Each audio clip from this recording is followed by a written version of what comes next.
Bonjour à tous, donc nous allons continuer avec la troisième partie sur l'exemple de classe pour généalogie. Donc pour la date de naissance, j'ai décidé qu'on ne mettrait rien. Ce seront des paramètres qu'il faudra renseigner forcément. Et par contre pour liste d'enfants, j'ai dit que si la liste n'est pas précisée, alors j'affecte la valeur nulle. Mais par contre, il faut lui dire que si elle est affectée, il ne faut pas accepter la valeur nulle. Donc si, dans mon constructeur, si ma liste d'enfants est nulle, dans ce cas-là, je crée une nouvelle liste. Sinon, je prends la liste qui m'est passée par paramètre et je l'attribue à la propriété liste enfant de ma classe. Voilà, donc là on a une classe de base, et dans ce cas-là, quand je vais instancier une nouvelle instance de ma classe personne, au minimum il faudrait que je mette deux dates pour ma date de naissance et ma date de décès. Donc là, si je compile, ça fonctionne. Donc on va finir la création. Donc après nom, prénom, eh ben, on a vu que si c'était pas renseigné, est vivant égale true. Par contre, si c'est renseigné, il faut lui affecter. Donc dans ce cas-là, ben, il suffit de dire que est vivant est égal à au paramètre est vivant. Alors ensuite, le genre. Alors, eh ben on met genre en tant que propriété est égal à genre en tant que paramètre. On va retirer 10 ici. Ensuite, le père. Donc, la propriété père est égale, alors là c'est pareil, est égal à le paramètre père qui est passé en paramètre. Mère de la même façon. Et a des enfants.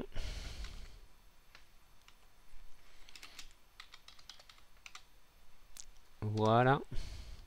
Et la liste des personnes, ben, elle est ici. Donc on va faire un peu de nettoyage. Voilà. Donc vous voyez que mon constructeur ici, il prend tous les paramètres, il les affecte. Si il a une valeur nulle, eh ben, il crée une nouvelle liste d'enfants. Sinon, il lui donne la liste qui est passée. Donc on compile, on exécute, ça fonctionne. Donc maintenant, on peut instancier des personnes. Alors on va prendre une autre personne, par exemple Titi, c'est une nouvelle personne. Sa date de naissance, eh ben, on peut lui dire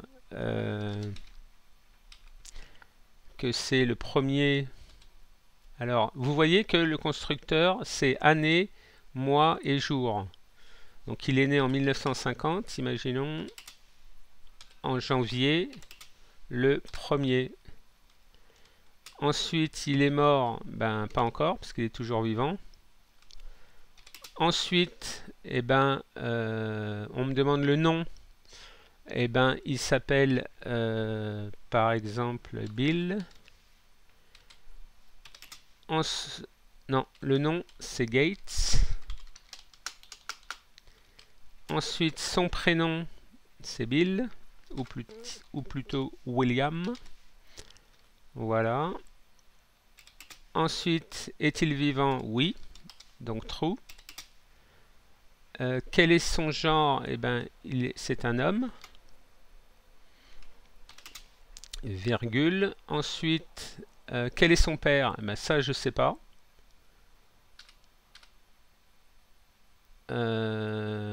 Alors tiens, on va mettre nul. Ensuite, sa mère non plus, je ne la connais pas. Est-ce qu'il a des enfants? Ben, j'en sais rien. Is it false? Voilà. Et quels sont ses enfants? Eh ben, je ne sais pas non plus. Donc, je mets la valeur nulle. Alors, vous voyez que Rich Harper me les a mis... il me les a mis en clair. Pourquoi? Parce qu'il me dit le paramètre père a la même valeur que celle par défaut. Donc ça veut dire que je ne suis pas obligé de la renseigner. Mère également. Est-ce qu'il y a des enfants également? Donc je peux arrêter ma construction de mon instance à ce moment-là. Alors je vais enlever ça pour que vous voyez la ligne complète. Voilà. Donc au lieu de l'appeler Titi, on va l'appeler plutôt Bill. Ce serait plus correct, voilà. Donc là j'ai créé une instance de ma classe personne. Et de la même manière, je pourrais créer une autre instance que je vais appeler Melinda. Pas personne, mais Melinda tout court. Ça va être une nouvelle. Alors l'intelligence, il me propose une nouvelle personne parce qu'il voit que j'ai instancié, que je suis en train d'instancier une personne. Et donc il me suffit avec les flèches haut et flèches du bas de choisir et de valider par tabulation. Donc Melinda, quand est-ce qu'elle est née? Eh ben je sais pas. Donc ça va être une nouvelle date time. Alors on va dire 1949 en février le 2. Quand est-ce qu'elle est morte? Elle n'est pas encore morte, elle est toujours vivante. Quel est son nom? Eh ben, c'est Gates. Quel est son prénom? Melinda. Est-elle vivante? Par défaut, c'est true, donc je peux le laisser. Elle est du sexe féminin. Voilà. Et son père, sa mère, ses enfants, je ne les connais pas, donc je peux arrêter l'instanciation ici. Alors imaginons, ici vous voyez, c'est... imaginons que je fasse ça, il va me dire, il attend quelque chose. Donc je ne peux pas sauter, entre guillemets, un paramètre si je voulais le faire de cette façon-là. Donc là, je vais compiler, je vais exécuter, et on voit que ça fonctionne bien. Donc là, j'ai créé la base de ma classe. Alors, maintenant, ce qu'il faut, c'est que j'écrive la classe généalogie, c'est-à-dire de l'arbre généalogique. Donc dans ce cas-là, eh ben, on va faire de la même façon. On va faire une nouvelle classe. Donc solution, projet, clic droit, ajouter. Un nouvel élément de type classe. C'est une classe que je vais appeler, comment je vais l'appeler? Ben, arbre. Généalogie. Voilà. Donc il me crée un nouveau fichier ici de type CS, c'est-à-dire C#. Il me crée les namespaces habituellement utilisés que moi je ne vais pas forcément utiliser, donc je préfère les retirer. Donc ma classe généalogique, c'est quoi? Ben, on avait dit tout à l'heure que c'était une liste de personnes. Donc je vais faire liste de personnes. Vous voyez que quand j'ai écrit liste, il m'a ajouté automatiquement le namespace système collection générique. Donc c'est pour ça que moi je préfère les enlever, et au fur et à mesure qu'on tape du code, elles seront rajoutées automatiquement. Donc on va l'appeler liste personne, et on va mettre getSet, c'est-à-dire qu'on peut définir et obtenir cette propriété. Ensuite, l'arbre généalogique, il a un nom qui est de type string. Voilà. Ça me semble bien. Donc ensuite, qu'est-ce qu'on fait? On va créer le constructeur. Alors constructeur, le code snippet, si je me souviens, c'est CTOR. Voilà, donc il me définit mon constructeur comme ayant le même nom que ma classe, visibilité publique, et il me dit qu'est-ce que tu veux mettre. Alors il va accepter un string qui va être le nom de l'arbre, et si l'utilisateur ne précise pas son nom, moi je vais mettre arbre famille sans nom. Comme ça on pourra avoir plusieurs arbres généalogiques, et on pourrait à la limite penser à créer une classe supérieure qui regrouperait plusieurs arbres. Et qu'est-ce qu'il me faut d'autre? Il me faut des personnes. Alors,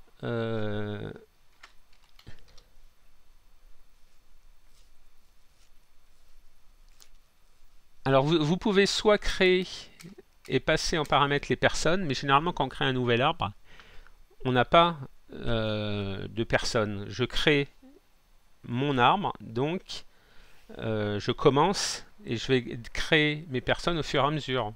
Donc là, je ne vais pas mettre comme paramètre. Je vais dire que le nom, ma propriété nom est égale au paramètre nom passé dans ma méthode, et que je vais dire que mon propriété liste de personnes, ça va être une nouvelle liste de personnes vide. Voilà. Et c'est tout. Alors ensuite, qu'est-ce qu'il faudra faire? Il faudra dire, dans cette classe, c'est bien, mais il faut que j'ai une méthode pour ajouter. Donc on va la créer, cette méthode. Elle va être visible, elle va leur envoyer rien du tout, c'est-à-dire void. Elle va s'appeler ajoute personne. Elle va recevoir en paramètre une personne, un objet de type personne que je vais appeler personne. Et qu'est-ce qu'elle va faire cette méthode? Elle va ajouter à ma liste de personnes ma personne. Voilà. Donc la personne que je passe ici va être ajoutée à ma liste, à ma propriété liste de personnes. Donc comment ça va se passer? Je vais créer d'abord mon arbre généalogique. Alors je vais l'appeler arbre famille Gates, qui va être une nouvelle, qui va être la création d'une nouvelle instance de la classe arbre généalogique, dont le nom va être arbre famille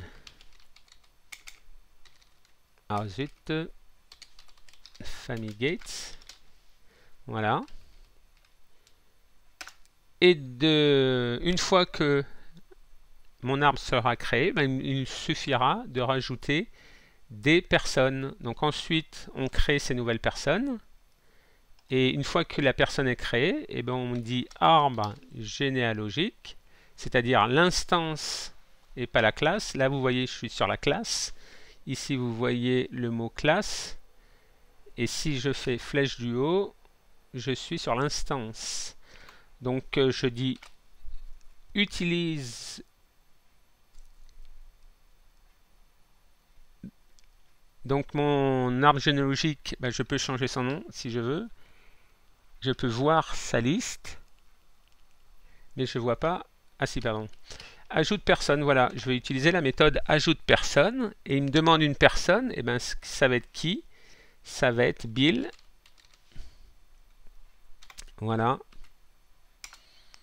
Et je vais faire de la même façon. Arbre généalogique famille Gates. Ajoute-moi une nouvelle personne. L'instance Melinda. Voilà. Et là, si je compile et que j'exécute, on voit que ça fonctionne bien et mon arbre est créé. Alors ensuite, de la même manière qu'on a écrit une méthode qui s'appelle ajoute personne pour une personne, on pourrait créer une méthode qui accepte plusieurs personnes. Ça serait plus simple. On pourrait dire, voilà, si j'ai 10 personnes ou 20 personnes de créer, plutôt que d'écrire 20 lignes, 20 fois la même ligne, ajoute la personne, eh bien, accepte-moi ces 20 personnes et ajoute-les d'une seule façon. Mais ce qu'il faut aussi savoir, c'est qu'il y a une autre façon d'écrire cela, c'est arbre généalogique.ajoute personne. Et là, il attend une personne, et ben je peux dire, soit je dis c'est Toto, voilà, et là ça fonctionne, ou alors je dis, eh ben ajoute-moi une nouvelle personne, comme ceci. Alors, sans le point, voilà. Et donc là, on pourrait imaginer que on puisse en mettre. On peut par exemple faire ça. Je vais enlever ici pour que vous voyez. Alors, ajoute-moi une deuxième personne. Alors dans ce cas-là, il faut mettre une virgule.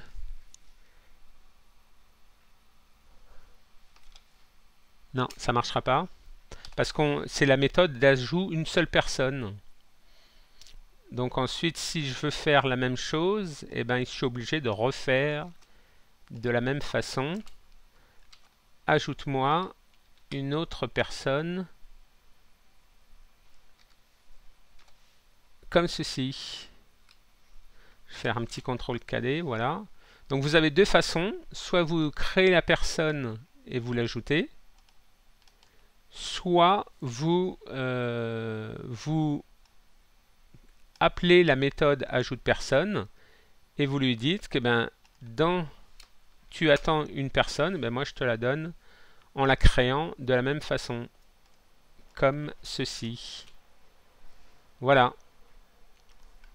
Donc là on a créé notre arbre et on a créé nos personnes. Voilà, donc si ça vous intéresse, on pourrait continuer en créant une forme avec un module pour entrer les nouvelles personnes, pour lister. Voilà, si ça vous intéresse, dites-le moi. Sinon, on peut continuer dans l'apprentissage du C# avec les classes et l'héritage. Donc si vous aimez, vous pouvez vous abonner. Si vous avez des questions, n'hésitez pas à les poster. Merci et à bientôt.